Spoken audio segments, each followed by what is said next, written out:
So Duelist Advance is without a shadow of a doubt a set that will have a huge impact on the competitive scene, and I think there's a certain card in particular that isn't really receiving the hype it deserves. So Vallon the Psychic Skyblaster is one heck of a problem, and if you didn't know about it before, well, don't worry because I'm here to enlighten you. So it's a rank 5 Xyz monster with a somewhat irrelevant typing, pretty decent stats, but absurdly strong set of effects. So on the field, it has a Book of Moon-like effect during the main phase, so obviously during both players' main phase, by detaching any material, and whenever it is sent to the graveyard from, any location, it can destroy any face-down card on the field. So yeah, you can send this card from your extra deck to the graveyard, and it will be able to destroy a back row. Sorry, I said face-down card, so you can even destroy face-down monsters with this card. And you can also destroy your own cards, which usually won't really matter too much, but there are some engines that might actually work really well with this. I'll go straight to the point. This card is completely broken, especially because of the fact that it is an Xyz monster. So obviously the goal is to dump this off of Ryzeal and break boards going second the same way you would with Mirologic Aggregator. So up until now, Ryzeal has been very efficient at breaking boards going second,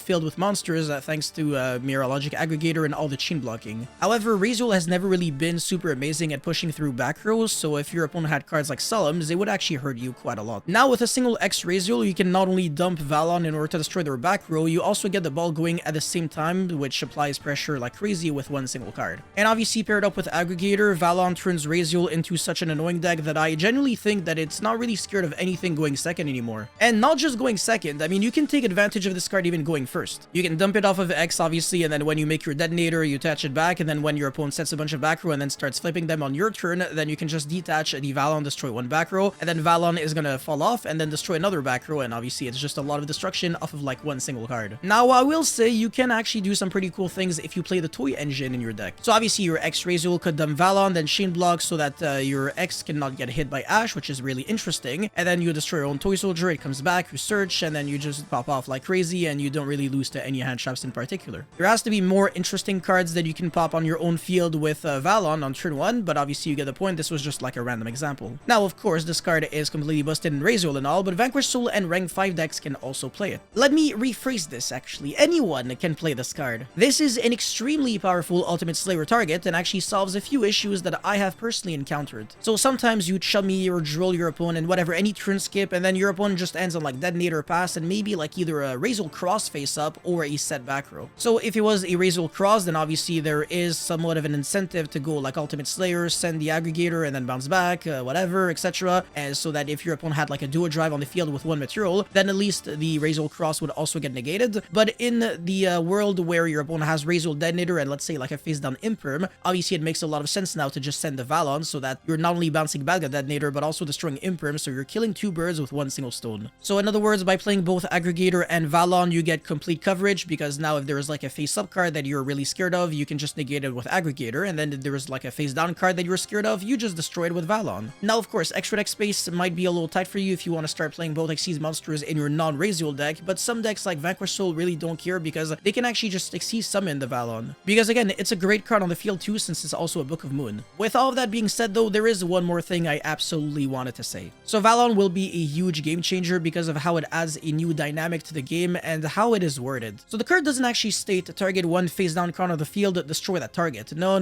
It says destroy it. So in other words, if you are targeting a continuous trap card that is face down and your opponent flips it, it actually still dies. It's not like Atlantean Marksman. So what I'm trying to say is, if you're scared of Vallon, you should actually preemptively flip your continuous trap cards on your opponent's draw phase or standby so that they cannot get destroyed, because obviously they're no longer face down cards. However, they can still get negated by Aggregator. It's just that sometimes you'd prefer like your continuous trap card getting negated than destroyed, because at least if it's a card like Rivalry of the Warlords, from the next turn, at least it's going to be back to being live and it can actually break your opponent's board. But continuous trap cards aren't the cards that suffer the most from Vallon's existence, but rather the timing specific trap cards like the Solemns. Now think about this, let's just say you kind of got a hand trap to death on turn 1, but you still have two Solemn Judgments that you can just set, and then your opponent has an Ryzeal and summons it by dumping Vallon. What are you doing? Are you actually using one of the Solemn Judgments to negate the summon of Ryzeal? Or are you actually letting the summon go through and then letting your opponent destroy one of the judgments with the Vallon? So if you do Judgment the summon, what's gonna happen is that your opponent can just summon another Ryzeal, and then you've got nothing else because you actually wasted your first Judgment on the Ryzeal, and the second Judgment got hit by Vallon. Again, your opponent can just keep playing with literally any other starter. And if you do not Judgment the Ryzeal, well, you have one more Judgment left, but then your opponent has an Ryzeal that searches a sword. Your opponent can special summon the sword, search ice, and then make Tornado Dragon, and then check your second Judgment, and you basically just lose the game on the spot, despite the fact that you had 2 summon Judgments, which usually would be extremely good. Honestly, there is no more solution. It's just game over at this point. Solemn Judgment is no longer a card that is actually good against Ryzeal, really just because of the existence of Vallon. In other words, you're better off just playing Lingering Floodgates such as Dimensional Barrier, Mischief of the Gnomes, and even Black Goat Laughs. Those cards are chainable, so in case they're getting targeted by Vallon, you can just flip them, and then you get full value off of them, so if anything, it's really jokes on your opponent. So as I have said, this card is impactful in the game because of this new dynamic it introduces where you have to deck build differently since some traps will be less efficient than others. It's both a good and a bad thing, obviously, depending on how you want to see it, but most importantly, it's something that you have to be on the lookout for your next event. Anyways, that's all I had for this video, guys. Thank you so much for watching. Don't forget to like and subscribe, and let me know how you feel about Vallon the Psychic Sky Blaster in the comment section below. Do you think it's a broken card? Do you think it's even better than Mirror Logic Aggregator, or do you think it's going to be even more popular in the next couple of months? I want to hear your thoughts, and I'll see you guys very soon. Peace.